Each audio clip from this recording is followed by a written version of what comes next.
and welcome to the Lobcast Podcast, Mixers in Marketing. I'm Stephanie Donaldson, your hostess with the Marketing Mostess, and I'm the Senior Content Marketing Manager here at Lob. I'm thrilled to be joined by Scott McKeegan, Lob's Senior Marketing Operations Manager. Scott, do you mind introducing yourself to our listeners? Sure. My name's Scott McKeegan. Longtime MOPS person, email nerd, recovering graphic designer, junk mail person from like a long time ago, mixed drink and bourbon enthusiast. Ask me about D&D, you know, uh, We'll see how whatever, much time we have left. right? We can talk about armor class and whatnot if we have time. But yeah, really happy to be here and talking about all things marketing operations and how they serve you, the good folks in marketing. Well, thank you for joining us today, and I'm glad you're a mixed drink enthusiast. I tried to pick a good one for you. You did indeed. Listeners, if you do want to make the complimentary cocktail at home, you're going to need 2 ounces of bourbon, 3/4 ounce of fresh lemon juice, 3/4 ounce of simple syrup, half an orange wheel, and 1 maraschino cherry, or if you're me, 3, because I wanted those in mine. You're going to combine the bourbon, lemon juice, and simple syrup in a cocktail shaker. Add ice, cover, shake, and then strain the cocktail into a glass filled with ice. Garnish with the orange wheel and the cherry or cherries. So cheers, and again, welcome to the show, Scott. You're Stephanie. All right. So like we said, today we're focused on marketing ops. Scott, can you give us a quick definition of marketing operations, or what's your definition of it? Sure. A quick definition. I mean, so yeah, in my lifetime as a MOPS person, I mean, it's really kind of grown up around me as a discipline. And then the good folks, Edward Unthank and the Atumos agency, really kind of organized the definition that I think is most commonly referred to now. And there are really 4 pillars that I think most companies would identify with marketing operations. So you have platform operations, campaign operations, analysis, and marketing intelligence, and then development, or like dev mops. So like the equivalent in marketing of like DevOps for an engineering team. Sure. And so all of that really translates to things like day-to-day technology and tool management. So someone who's like the Marketo admin, or someone who's running the CRM, in as the case may be. Campaign ops would be things like who's deploying Marketo emails, or running HubSpot for you and your marketing team if it's not you, the marketer yourself. It's also gonna be things like building automation and triggers, right? So data value normalization, all the fun things that get all the attention, right? All those things. But it's also things like doing deep analysis, right? Depending upon how big your team is. So trying to guide the marketing team to make really truly data-driven decisions, strategic plays using data, and then having those strategic conversations and steering the marketing team using the data, right? Like I said, it kind of depends on the size of the org. A lot of teams are like a team of one, where it's like one MOPS person supporting a lot of marketers. Been there. Yeah, yeah. But depending upon the size of your company, that's where you start to see more specialization. So you'll see a lot less kind of like, well, you'll still see unicorns, right? But you'll see a lot more specialized focus teams where you have like MyOps, the marketing intelligence ops folks, along with backend devs, alongside the platform folks and the campaign operations folks, all rolling into one big organization. But yeah, really, it's a pretty big sandbox, to play in, and it's situationally dependent, like a lot of things. Depending upon who you are and what your skill set is, you can find a pretty good gig in there. You might be writing code, right? A lot of marketers themselves might be doing code writing, but in MOPS, you'll be definitely writing code at some point in your, Yeah. even if it's just HTML, you might be dabbling, but it might be something more esoteric, like if you're in a Marketo instance, at some point writing velocity template language, which is such a joy. Take a drink. Yeah, there we go. No, I definitely thank you for that. That's a great definition. When I think of marketing operations, a few keywords typically just come to mind for me. The attribution, segmentation, lead scoring is a big one, the optimization, and budgeting. I think of a lot of the behind the scenes work that captures the results of the marketing campaigns that the rest of the team is putting out there. It's collecting the data or the customer or prospect behavior with a campaign and then understanding the results of that, such as revenue generated, MQLs, SQLs, so we can understand what campaigns worked, what didn't. We can make those refinements, and then you guys can help us automate it and make sure it's doing what it's supposed to do, right? Exactly. I mean, a lot of sort of what falls to marketing operations. One of my big internet heroes is Merlin Mann, and one of the terms that I've heard him use a lot is being an information janitor, right? Like you don't show up until there's kind of a problem, and a lot of operations sort of just sits in the background. Like you don't appear until there's an issue, right? Like, so you kind of sometimes don't want to see the operations person come by your team and say, hey, your campaign sucks, right? And here are the 27 specific reasons why.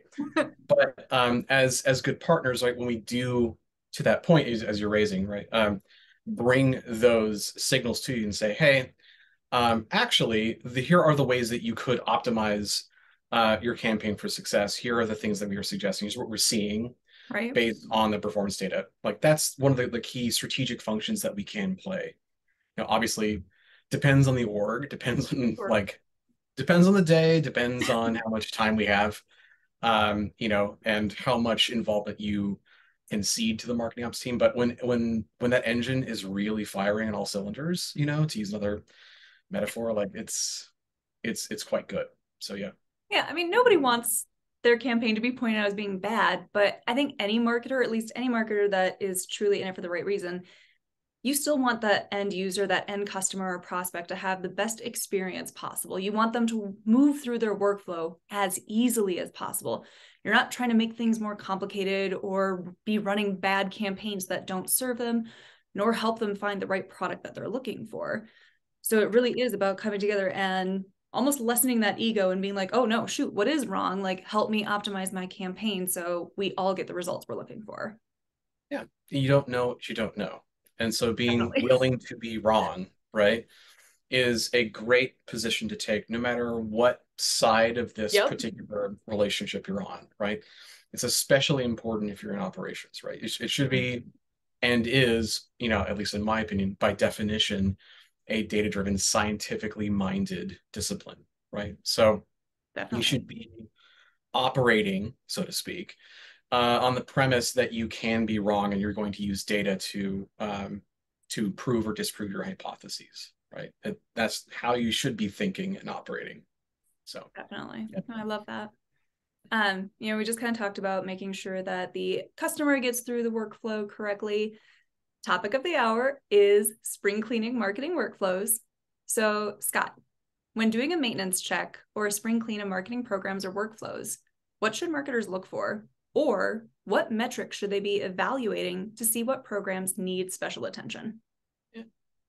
Well, I mean, every team's like a little bit different, and it's not to say like you're all unique snowflakes in that sense. But not all touch points and MQLs by that extension are the same, right? Mm-hmm. Every organization has metrics that they care about. Yep. So the biggest like piece of advice is to really take that perspective of intent versus reality and looking at historical performance of those workflows that support those key metrics that you care about. So if it truly is like the number, the volume of MQLs, right? Maybe it is those pillar campaigns. So if it's lifecycle marketing campaigns, so maybe it's automated emails, right? Those lifecycle touch points. Maybe it is just big pillar campaigns that are driving interest. Depends on your organization, certainly. But you want to start from the premise of, as an example, is this middle of funnel email nurture, right? What is it supposed to be doing? Like, what is the intent of this thing? Is it supposed to be producing meetings? Is that what it was designed to do? And is it doing that? And when we say, is it doing that, right? Can we connect from start to finish the fact that I, as a recipient of this email, completed that customer journey and actually got to book a meeting. Yep. What's the conversion rate been for that specific touch point, that experience month over month for some period of time? In other words, collecting as much data as possible to give yourself the strongest terra firma, right, to make a good judgment call for Sure. how is that performing. Because what you don't want to do is just make an assumption that this is wrong or this is bad, it's not working. Hey, now we're Most marketers. We like to assume a lot of things. right. Well, what happens when you assume, right? It's Yes. you know, so so anyway, using data as your North Star, right? And saying, okay, data says, right, that this is actually performing pretty well. Hmm. It changes what you can do and what the actual objective is of spring cleaning, right? As Yes. opposed to overhaul, right? It could be optimize, right? So, all right, the engagement of the email itself is lackluster. So now we can turn our energy and make it more efficient and say, let's focus on, open rates and getting them out of the inbox and into the booking experience. And then how do we reduce form friction? Hmm. How do we leverage other technology to reduce form friction, say with form shortening or something else, and that can spawn a whole bunch of the tests that then get you into exponential increases in conversion rates, as opposed to saying, well, this entire experience we need to throw that out, or completely rework a channel, something of that nature. So yeah, just having the data in hand lets you craft a plan to test your way into better performance. But one of the things, and this comes like to a big thing I'll be talking about today, I guess, is QA. Like, is the Hmm. data demonstrably incorrect? Like, did we make a goof like 6 months ago and we're just not Yep. collecting the right information? Oops, right? Um, like you really don't want to like come to find out, you know, a while down the road that there's some elementary step that was missed Hmm. that has poisoned your entire well. You know, we all are human and we do make mistakes, but it is crucial that your go-to-market motion has a QA step. So if your marketing ops function doesn't have one, you absolutely need one. So at Lob, we have a very rigorous QA step for our go-to-market motions, I uh, believe that. Knowing you. down to yeah, down to checklists. And it Okay. might feel like pedantic, it's like, really, I've got to follow this checklist for this email. We've done 1,000 emails. Well, really, well, how many times have the emails been wrong? Right? It's Hmm. like, and I say that knowing, yeah, sometimes like we've missed a few things, like Yep. course of our We all lives. have. Right. We've all sent that email that had a wrong fallback token in it or something. So it literally says, hello, Right. first name. And you're like, Right. Exactly. Yeah. Yeah. That's a great feeling at like 5:59 on a yep, Tuesday morning as you yep, race to log in to see. Yeah, everyone has at least one story, right? yep. So so anyway, the point being that with a QA step, right? Like especially as you go into this idea of like what should I focus on, ensuring that you're collecting the metrics that you actually need to be performant, making sure that you're doing that initially. Okay, we are gathering signal so that when you go to the later on to decide, is this actually something that is having a downstream impact, a positive net, Mhm. uh, impact on our customers. Now we can, talk about what we can do to optimize, as opposed to, oops, like we have nothing, we don't know. So, Right. So, talking about optimizing, do you have any benchmarks that are top of mind that could be warning signs for marketing ops teams to pay attention to? yeah, I mean, so the biggest ones, if we're talking about, things that are like canaries in the coal mine, so to speak, it's like changes in email deliverability are some, Mhm. right? Conversion rate changes over time, and then like and alluding to earlier is unexpected results or zero results, right? So, um, like I'll start there. Like, an unexpected result, like if this one program out of the multitudes that are like it, for whatever reason, is like a 7x return, like Mhm. either you struck gold or something's wrong, right? Let's hope for So, the former. right. So let's eliminate the fact that it's wrong. right? Like let's go through the exercise of literally like reverse engineering it and make sure we didn't make some mistake. Like, and that mistake could be down to the atomic level. Like, oops, we have like a filter here for a trigger that says, these data states happened, and now we are accrediting the wrong things and saying that's a success metric. So eliminating those elementary things, and maybe it is true. Okay, this thing actually is 7 times Amazing. as successful. Yeah, it's great. Well, then again, that gives you ammunition to talk to leadership and say, like, there's something about this specific ad, this cohort that we're targeting, whatever it might be, that Yep. we want to, further explore. We can invest more money in it, right? Maybe it's a new ad platform. Maybe it's, Bust out that checkbook. right. It gives you information. Information is critical.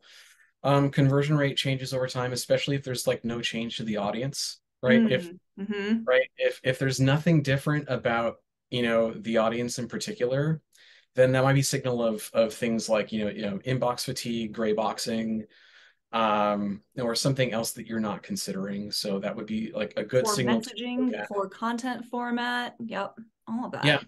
a lot of stuff. So and tools like Marketo are not, intrinsically poised to tell you, hey, like there's something wrong with this that Yep. you should probably pay attention to. So it's on you, and it's not just the marketing ops team, but also the marketing manager in particular to really like be at the forefront of their marketing. Asking for that data. Yeah, being super curious, like why is this not asking those questions, right? And then yeah, like I mentioned at the top, just email deliverability in particular. Like send your reputation is one of the most crucial things to keep at like a really good, really good level, and it's extremely hard to rehabilitate if you get it wrong, Yeah. right? So, and it can have, not only long lasting impacts, but it affect your entire company. So, Yeah. having really good sender like practices, obviously can't spam compliant and those things, Oh, yes. but keeping a healthy list and then monitoring, bounce rates and things like that. But just making sure that you're keeping clean lists and not sending to habitual bouncers if you can, scrubbing out bad actors when you can, just making sure you have solid reputation. Those are the things that I would start with. There's a lot more that you could. There are so many metrics that Right. you could just pour yourself over. Like there's so many things. So you kind of have to stop, depending on how big your team is, right? You could spend forever doing it. If you Yep. have the budget, right, to set up, a lot of automated tooling, right, Mm-hmm. to look at things, that's also a really good idea. Um, but that requires a lot of, upfront cost. There are some tools that can do that. Like, as an example, I won't specifically name the tool, but it can Mm-hmm. essentially make sure that like the data flows between your systems are still functioning. Almost Oh, operates like an automated test to say like, yep, we're still passing data between these two systems. There aren't any delays, aren't any nice. failures. So there are things that you can do to give yourself early warning systems essentially. Yeah. So that you aren't looking at like historic reports and, oh yeah, we stopped sending MQLs like 3 months ago. That's probably a problem, right? You know, No wonder sales is mad. right. I mean, they're kind of always bad, but yeah, it's That's a conversation for another Lobcast episode. yeah, exactly. Another drink. All right. Okay, so we just kind of talked about some of the warning signs people should look for, just to make sure that they're maintaining their workflows. But how often do you recommend those working in marketing ops to do a deep clean of their programs or workflows? Um, Honestly, again, a lot of these things are situationally dependent, but what I would say is that you should decide what that regular, maintenance schedule looks like. There are a lot of things that I tend to look at weekly. Mm-hmm. Um, and so those are the most crucial things. So that would be things such as lead lifecycle campaigns. And I'm Yeah. not talking about in this specific instance, not talking about like comms. I'm Mm, talking about the actual life cycle itself. So life cycle stage changes, the lead scoring system, mm. the data routing, lead routing, all of these things I'm ensuring on at least a weekly basis Wow. that we are still passing data. And a lot of that is because things like this tend to fail silently. Again, there's, without extra tooling, Yep. there are a lot of points in the chain, a very complex one, that will just fail and not alert you that there's an issue, right? And so it's crucial to just keep a weather eye on those things. So addition to that, you just want to make sure that like I said, the data is passing back and forth. Make Mm-hmm. notes of anything that looks strange. It might be, it may not even be that the data is not flowing. Maybe you see an uptick in bot clicks Mm. or like junk coming in from PPC ads or something Yep. similar. In terms of like a deep clean, you know, you should look at historic and expected performance, with a given workflow, again, to know is it behaving the way that it should be. Tools like Marketo, mentioned again, will allow you to see membership trends week over week, as well as by month. So you can see, as an example, if you have a centralized processor for MQLs, is the trend consistent over time? Oh. So you can see if like you may know, like when did we change our lead scoring model? Did that correlate with an uptick or not of the number of marketing qualified leads? Hmm. So are you seeing the same volume of MQLs? That might be a good indicator if there's an issue. Um, but I think one of the things to also understand or at least appreciate is, that old expression, if it ain't broke, don't fix it. Right. Right. If it's working, like Let it don't sign run. yourself up. Yeah, just like don't break, like there's no reason to fix it if it's, there's just nothing to do.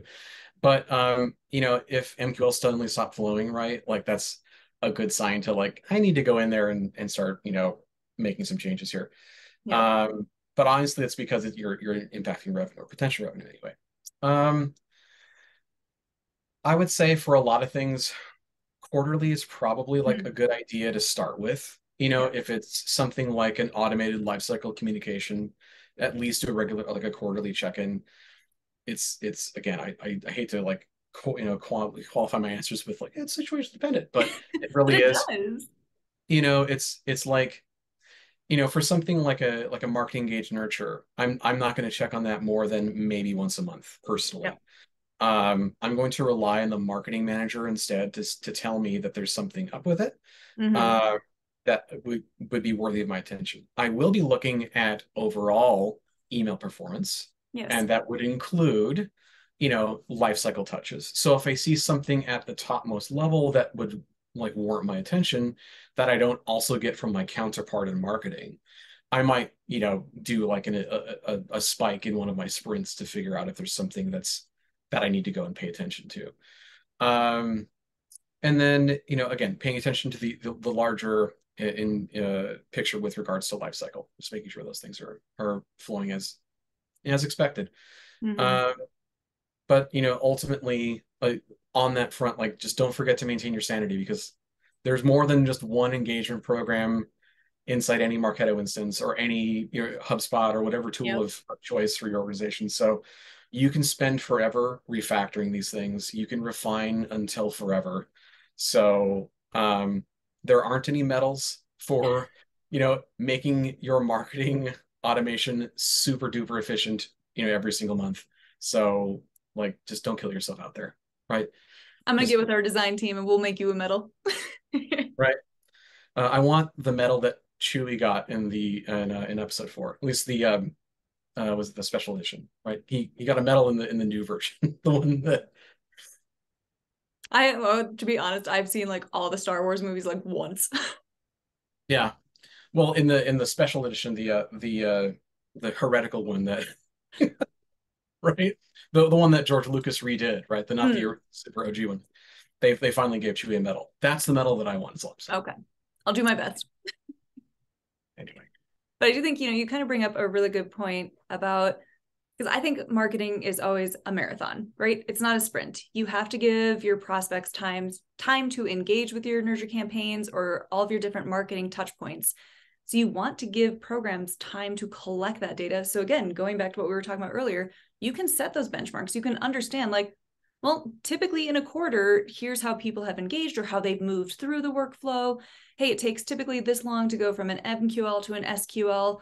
But if we add these touch points, they convert a little bit faster. But you have to let those programs run so you get that data back too.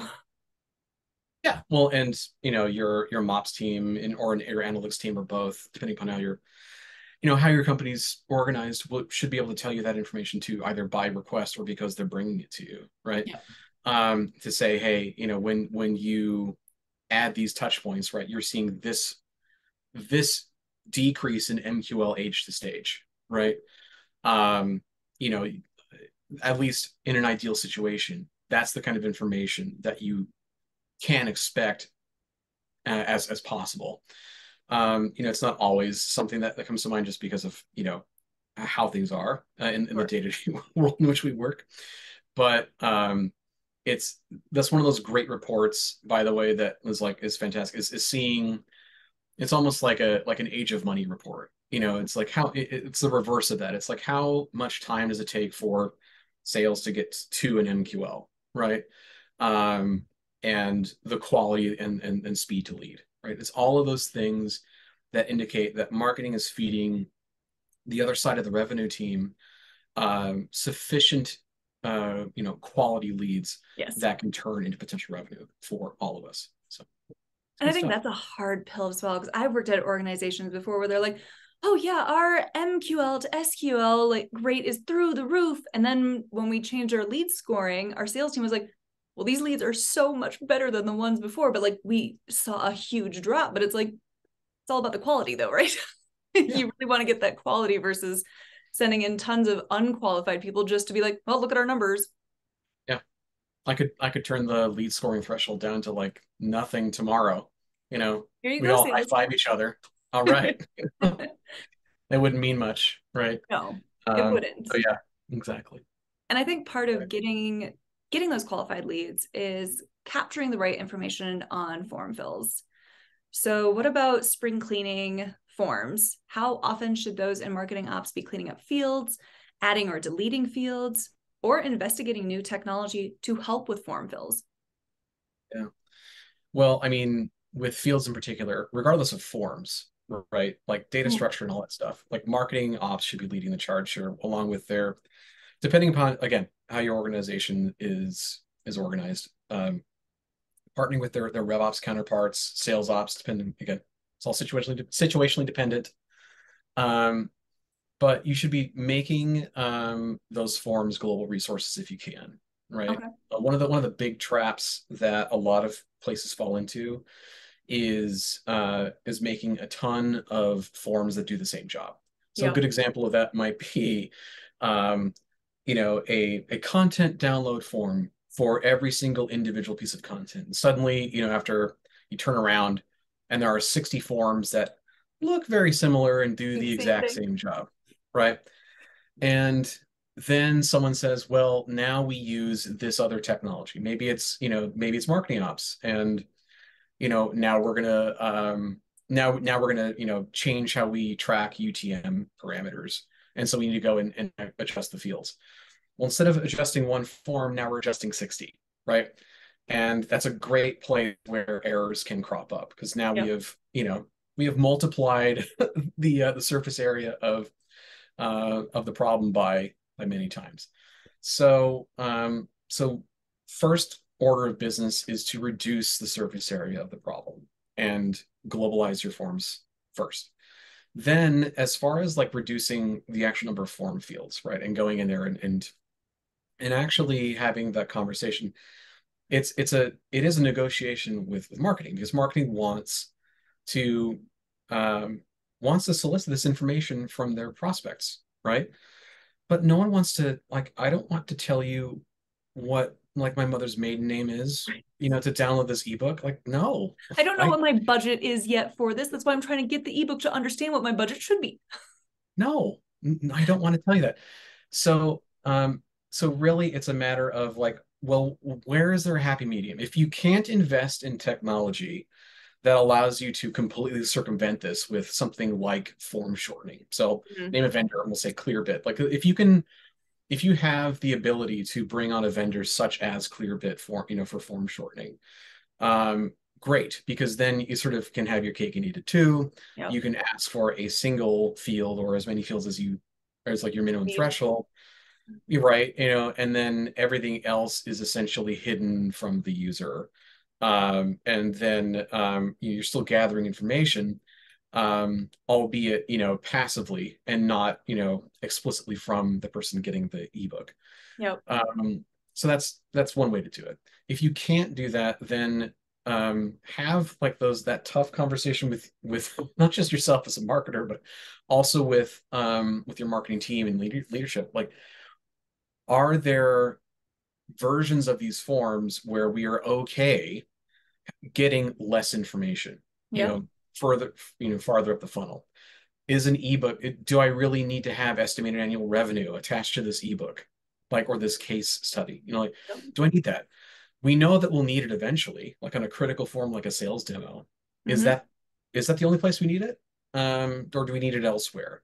Mm-hmm. So making those business decisions, I think, is like a good place to start. And marketing ops can help you with that, and give you ideas in terms of where we are seeing heavy traffic, and form conversions, and you can run tests, right? Say, here's how much your conversion rate increases, right, Mm-hmm. when we reduce form friction in this way.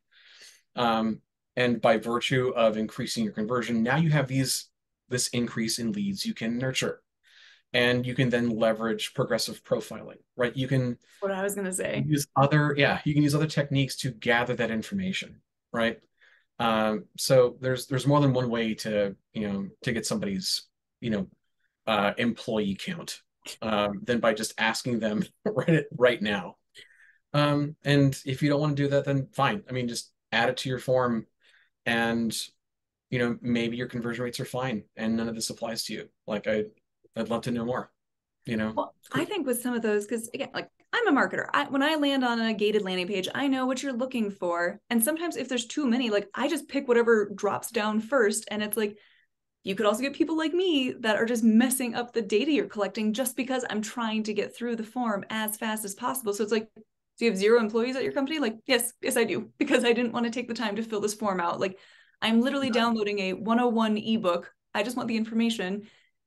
Then you should nurture me. And then the next time it can be like, hey, we already captured this information. Do you mind telling us about this specific thing next? Yeah. Building that relationship up. Yeah. And it's fine. It signals to the prospect that you are paying attention and that you're sensitive to the fact that, like, you really don't, who wants to fill out the same new patient form every time they go to the doctor, right? Like, Right. it's a labor intensive thing to do. The other things to consider too, there's 2 other things. Information you're not collecting in some way before you pass them on to sales becomes sales job, right? Yes. So if you're not collecting it through technology or progressive profiling, then if it's critical to the sales motion, then it becomes sales task to find out, right? So they either become creepy, right, and they're going to go and like stalk, on LinkedIn, and they are very good at their jobs and can find out in a really smooth way during a conversation, Yes. to be clear. So I'm only joking, but they will find out, some way, right? Mm-hmm. Whatever that means. But that's extra work for them that they probably didn't have to do, which is why tools like data enrichment exist in the first place. The other thing is to remember the human behind the inbox. So this is one thing that a lot of companies, in my estimation, kind of get wrong a lot, which is demanding like a corporate address for really lightweight content. I know we do it a lot, depending upon the situation. And honestly, it depends on how much, like is that the hill you're going to die on? Is a phrase we use in my family, and it's one that I think applies to a lot of compromise, right? It's a decision that only you and your company can make. And it's like, do you need to have this corporate address for someone to download this 2-pager or this interesting like awareness piece? Do you really need that? Because what this person is telling you is that this address over here, this Gmail address or whatever, is important to them because this is where they want to receive lightweight content, right? It's also active. it tells you two really important pieces of information, right? They receive email here, and they so it's valid for one, and two, they pay attention to it. So while it might not be great for routing, right? Like it's not going to say, oh, like I know that's associated with, big corporation over here with like 10 billion in revenue. We know that it belongs to a human being who's interested in the brand. Yep. So just something to consider when you think about your intake strategy with regards to forms. No, I think that's a fantastic point, because yeah, it really shouldn't matter how they get in, because they are still indicating that interest in the content you're producing, or at least your brand on a high level. And then it's up to you to take that data and do with it what you will, which kind of leads me to my next question. We're going to talk a little bit about segmentation, because segmentation is kind of the name of the game in marketing. So what things should marketers evaluate to improve segmentation in their databases? Capture everybody. So like when you think about segmentation, right? It's easy to think about just like the most ideal states, right? You're not considering, you know, literally every outcome. Databases, or email platforms, marketing automation platforms, we need to think about segmentation schemes like in Marketo, all the way down to literally every record. So what you want to think about are, as an example, like your ICPs, from the most ideal customer all the way down to the riffraff that you're for sure going to delete at some point for, definitely like it's a complete junk record. Yep. Right. So we want those segmentations in marketing ops to be as efficient as possible. So we need to have as many different criteria kind of spelled out as we can. If they're inefficient or inaccurate, it can cause like significant performance issues. So we in MOPS really want to partner with you in marketing to understand when you say something like, I want to target customers, right? We'll have a perspective on what we think that means, right? But we want to hear from you. What do you mean by that, right? Well, it's one of the often used refrains, at least in my estimation, between MOPS and marketing. Well, what do you mean by that? Like asking for clarity. And it's not to be like annoying. It's really to get very crisp. It's to say, well, I mean, it's like, well, you say customer. Do you mean customers who are spending over 5 million a year in this region, right? How many different segments do we need to be able to address here within this segmentation scheme? That allows us to then in MOPS to create scope, to then architect a solution that's going to fit your business need. Because if we don't have all the information, what we end up with is something that's less than desirable, like less accurate, which then impacts your ability to target, our ability to report, and it just creates rework. No one wants that. So being as deliberate as possible with segments is what for me is the name of the game there. We want records to avoid sort of the dreaded default position, which is like, I didn't think about this at all. And it's actually like a good safety catch in a tool like Marketo, because let's say for the sake of argument, you're talking about seniority, right? So everything from like an individual contributor all the way up to C-suite. Maybe you're doing it by job titles and not using like a CSV to, architect, the actual job titles and how you're going to break this out. So for however you're organizing, it doesn't really matter. But maybe you forgot about things like head of or like leader, doesn't matter. But if you don't account for those different scenarios, they'll fall into this bucket of default. It's a good way to do that kind of beta testing and stress testing of those segments before you actually roll that out and use that in production. But if you don't account for those scenarios, or if you just ignore them, right, you're going to end up leaving potentially like high value targets, in this segment that you're never going to use anyway.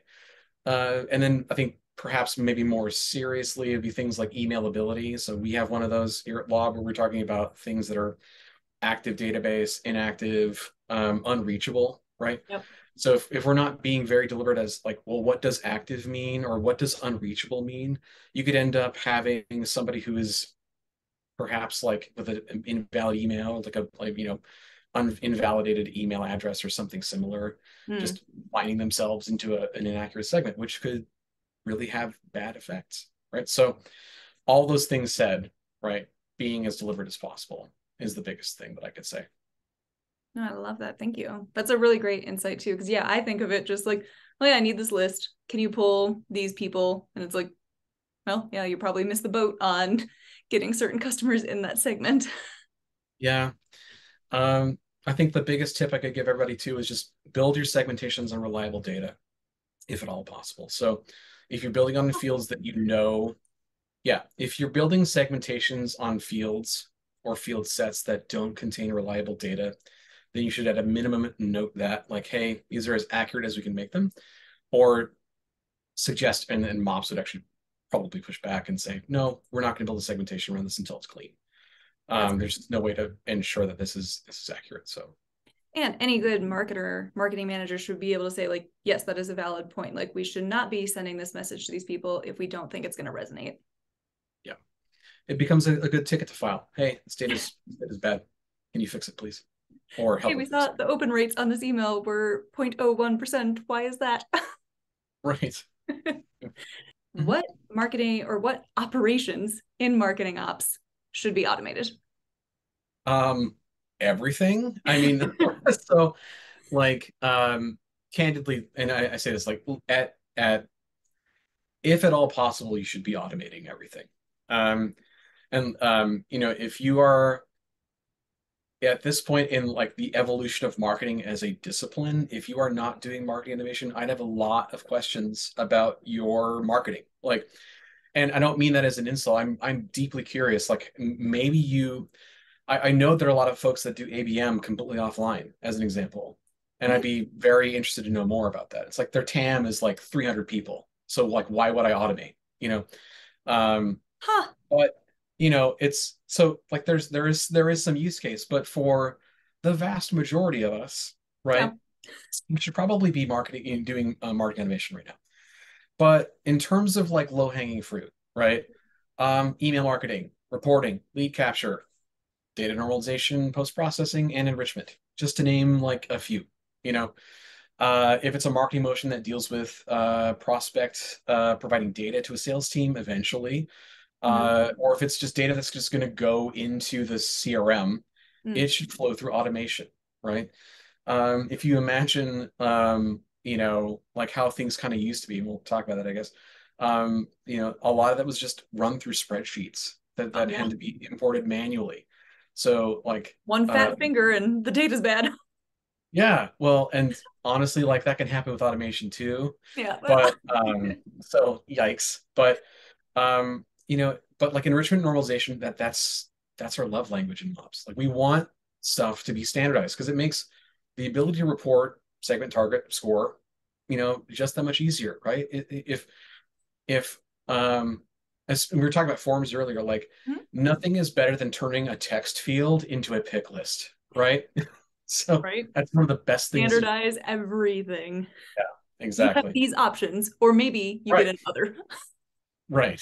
Yeah, exactly. If I could make names a pick list somehow and not make it terrible, like I would, but yeah, no. So yeah, in that regard, right? Um, Automation is what makes operations really even a thing. I mean, Yeah. other than just this just distributed task that everyone does poorly. So, What are some of the tools or must-haves that are your favorites when working in marketing ops? ooh, Maybe well, that's a no loaded MOPS. question. Um, okay, well, I mean, for me, like no MOPS person, no marketing person should be without some sort of, Excel or sheets, right? You need that. It's table stakes at this point in any data driven job. I prefer sheets personally just because it's easy to work with. It saves all the time. It is nice. You know, there's a lot of good pluses. It has some weird things it does with like hidden characters and formatting, like UTF formatting, that I don't find as nice, but Okay. quite frankly, that's just one of the quirks that I deal with. For me in particular, other tools that I like, Atom, ATOM, is just a text editor and code editor that I use a lot for writing velocity and HTML for Marketo and other properties for Lob. It has some really great things you can do with project management and like wiki, and it understands Markdown, and I love Markdown. Um, I mentioned Drafts also. I love Drafts. Drafts is an iOS and Mac Oh, text editor, and it syncs between all of your iOS devices. I cannot sing this program's praises enough. I'll It have to does check it out. automation. It's really awesome. From Agile Tortoise. It's a little plug, shameless plug. It's fantastic. If you're into automation at all and text, like it's great. Um, They're in gonna hire terms of you as like, the next influencer for them. oh, I love it. One specific like Marketo tool, kind of like a sleeper hit of the community. It's called Flow Boost. There's a uh, another influencer, like a mainstay of the Marketo community, is named Sanford Whiteman, um, who developed this a while back, and basically allows a Marketo practitioner to call a webhook from within Marketo, Okay. and send JavaScript to this webhook, through this webhook into this service, and get back a response. So you can, if you are familiar with or have developers who are familiar with JavaScript, you can do a lot of really cool processing with JavaScript to do things like scoring, Hmm. um, data normalization. You can call other webhooks. There's all Oh, kinds of cool. things you can do with this. It's super powerful. Um, it is fantastic. It's like if you think of Marketo as being like a Swiss Army knife or having Swiss Army knife like capabilities, this is like a smaller Swiss Army knife inside the Swiss Army knife. It's pretty fantastic. So, The hidden one among another one. right, exactly. So it's pretty cool. No, thank you. Those are awesome tools. Yeah, I'm definitely going to be checking out drafts because I'm a yeah, big Mac girl, so I want my things to play nicely together. it's so good. It's so good. I asked Julie this question on episode 6, and you're going to get it too. What Okay. attribution model is your favorite or preferred one that you like to use? Okay. Um, I don't really have like a preferred model, I Okay. suppose, because they all do something different. Um, I will say if I was pressed to pick one, like today, like you have one day to pick, Yep. sort of a hot take, it would be the linear even weighted model. Okay. And um, and the reason I picked that is just because it's pretty practical, fairly sensible. You just evenly distribute the credit amongst all Yep. touch points, right? It has its drawbacks, right? It's like, For sure. what if the journey was like 3 years long and like this the newsletter's the first one? So like the like we presume a lot. I'll say this: we presume a lot in marketing and Yep. marketing ops about getting into the headspace of the prospect. It's like, well, how could the newsletter from 3 years ago have any influence now on their buying decision? Well, you don't actually know that it Yep. didn't, right?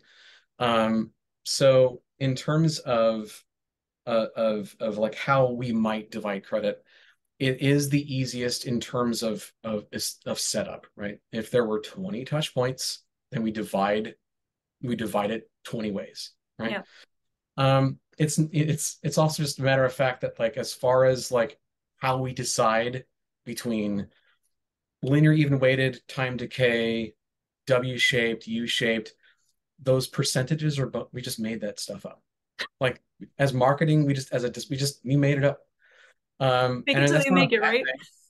thing. Yeah, we just decided, okay, well, like, okay, we'll do 80% for first and last, and then like the rest of the middle for like U shape.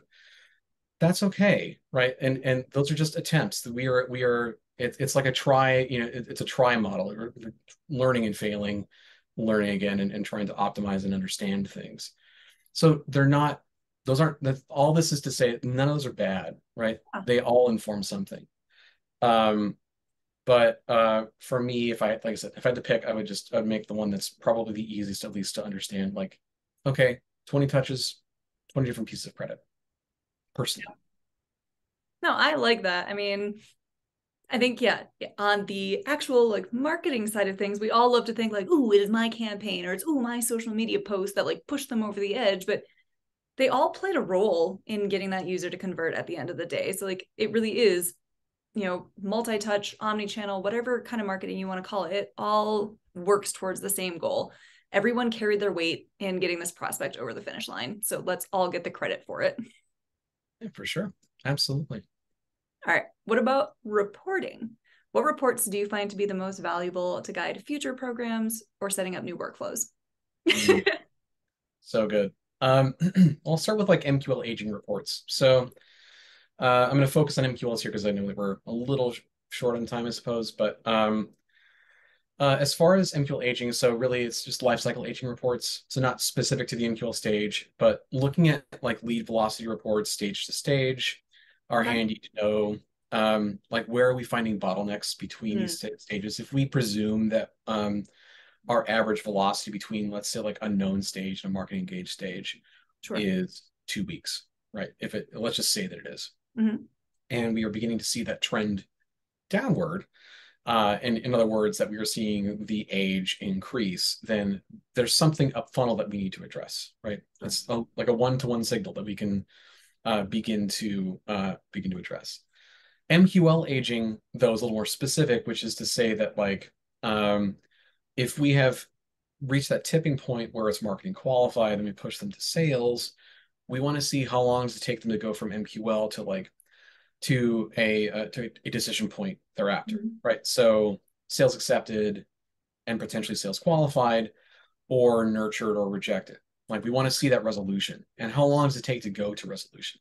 Because if they're sitting open for too long, then there's some other thing that's happening. And that can be a signal of something else, something either more technical, like a process problem. Mm-hmm. Um, and incidentally, it's one of the things that led us to say automate with outreach, right? So that kind of report led us to build a solution, right?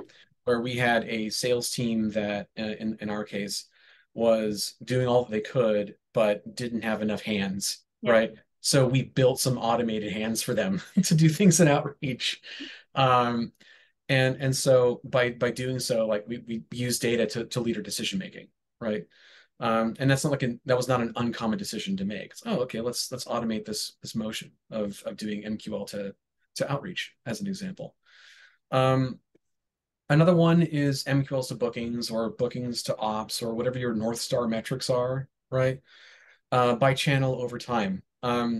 So someone at a company I used to work for a long time ago called these worm charts. And basically it's like a histogram, but you connect literally the dots of the histogram together with a start and a finish, and you Hmm. measure this over time.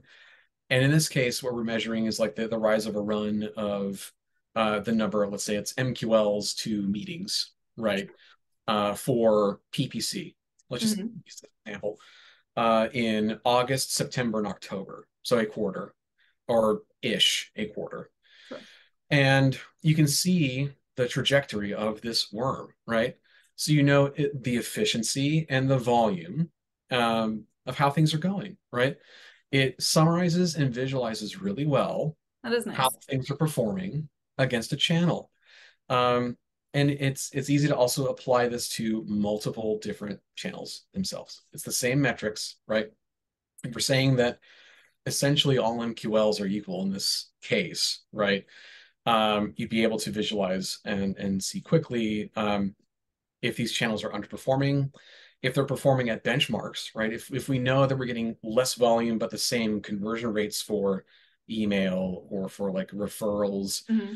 organic traffic over time, and we're still going up and to the right, Mm-hmm. then that's fine, right? It's no cause for concern. But if you see like, oh crap, we're going like back into the left, something is amiss here, and that allows those that are accountable for the channel to take action, and Yeah. especially if you're doing it rapidly, right? It doesn't have to be like at a quarterly business review or anything, that infrequent. It can be more of a like a rapid turnaround. So Those are the kinds of reports that I tend to think are really helpful. In addition to just kind of all the other standard ones that we typically refer to. Yeah. Yeah. No, I love that. I mean, I think about, like you've said earlier, and many times on the podcast, it's situational, right? It totally depends on how long it takes to actually qualify that lead and pass them off to sales. Because, like, I've worked in organizations where we are asking people to sign gigantic contracts, and it's like they need a lot more nurturing, they need a lot more time to talk to marketing before they get to sales. And then, even then, sales can sometimes be a year-long conversation. So looking at ours compared to, maybe like an online retailer, it looks like, what the hell are you guys doing? Like, why are you not closing sales? But it's like, when we do, that's our sale for the year. Yeah. Yeah, pull out your Glengarry Glen Ross and just, you know, yeah, exactly. And so it's important with charts like that too, and with any of these reports to understand how long that sales motion is as well. It's a very good point that you make, right? Because you don't want to browbeat a team that's going to be in a long form conversation, right? Yep. For not doing anything with your lead if it's Right. going to take that long. Especially if they're So doing everything they can. that's exactly right. Or if the buying committee is like a dozen people. Yep. So Yeah, good luck. All right. right. So we talked a lot about what you guys do, marketing ops. How can, like, me, the rest of our team, the rest of the marketing team help in optimizing programs, workflows, or campaigns to make your guys' lives easier? Yeah. Well, the first thing is just to be obsessed with your program's performance, right? Okay. Like, and when I say be obsessed, what I mean is um, like I want you to be like your program's biggest cheerleader, with regards to its performance. But understand that like not every program is going to be like the biggest thing. It's not a gold star winner. Some things are okay, good. Some Mhm. things will be demonstrably bad. And what I mean by that is that they're not all going to have like the best open rates or the best rates of conversion. Sure. Don't let the sunk cost fallacy of how much work you put into like thinking about it or delivering it, or how much work like a MOPS team put into QA or deploy it, stop you from accepting the reality of its performance. Like Mm. lean on the data that you collected Yeah. to make a better decision next time, right? Bring us in early too. Like ask us those questions, like how is this performing against other tactics that look like it? That's a really good question to ask us. If you don't have like an independent analytics team, Mm-hmm. if it's like generalized MOPS, that's a good question to ask folks like me. And then we mentioned templatization earlier. This is really critical for speed to market, right? If you do a lot of the same things a lot of the time, um, work with your MOPS team to templatize your stuff, right? Um, you'll want everything that you produce to have reliable infrastructure and automation behind it. You want to know that when you um, have a conversion, that it's going to set all the right data points in your campaigns, your Salesforce campaigns or programs if you have them, your lead source, all these things that you're going to want to capture. If something is an auto MQL or not, all Mm. these things that are crucial for you to get credit and for the sales team to get the right information to be set the right way, the right time, every time. And there's no bigger sin in my estimation than repeating yourself. Like having to like literally redo it over and over again in a way where you're like doing it from scratch, right? So if you can templatize it, again, it's been QA'd at least the once or twice, right? Um, and um, and so you reduce that risk of error right down to like the bare minimum. And I can't tell you how many nights, like sleepless nights you'll save. It's like that like that conversion monitor or whatever it is that's running the background of your program, that it's working. And so that data that we talked about, hopefully it's working correctly. We know that Mhm. it's working correctly. So the numbers you're looking at are accurate. Yeah. Like how crazy making is that? It's like I can't even tell if the conversion numbers that are low are right or wrong. Like, what I'm saying? Like you Yeah. want to like avoid those scenarios, right? So templatization, and especially with a tool like Marketo, where you can have tokenization. where you can create these referential things where you don't even have to get into the guts of the automation. You just control them at the program level and make references. That's a huge time saver. And so it takes things like, as an example, if building a webinar, right? Yeah. A non-tokenized webinar in Marketo or HubSpot or anywhere else takes hours. It Oh can my take God. hours. A tokenized webinar program with like, several emails, right? Not even with like several invitations, confirmation emails, all the workflow, Reminders. all the reminders, all those things, 20 minutes, you know? I mean, like talk about it. I mean, that's a huge time savings, right? Yep. Like all of our things are templatized, right? Yep. So like one digital marketing manager can manage all that, right? Barely needs me. I'm there just to QA it, right? Make Yep. sure that like all the T's are crossed, all the lowercase J's are dotted, like nothing's out of order. Yep. That's it. So it those things in particular are things that you could absolutely focus on. And then, I think last but certainly not least, it's ask us, tell us what you need, right? And like, what are you not getting? What can MOPS help you with? We're always here to help.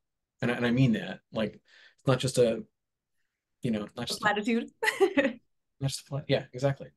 We truly want to make your lives easier because it makes our lives easier.